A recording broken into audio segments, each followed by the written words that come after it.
Hi everyone, welcome back. So in this video, I'm gonna share with you how to add an SMA on MetaTrader 5. So just follow me and follow the steps. It's so easy and simple.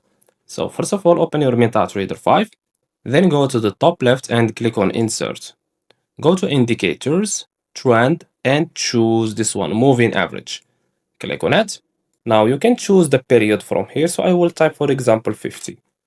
We have here method. You have to choose simple because SMA stands for simple moving average. Okay, so choose this one. We have here style. This is for the color of your moving average. You can choose anything. So I will choose, for example, this color, medium or shine.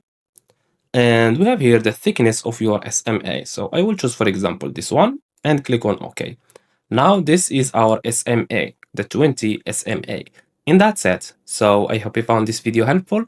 Don't forget to give us a like and subscribe. Thanks for watching and see you in the next one.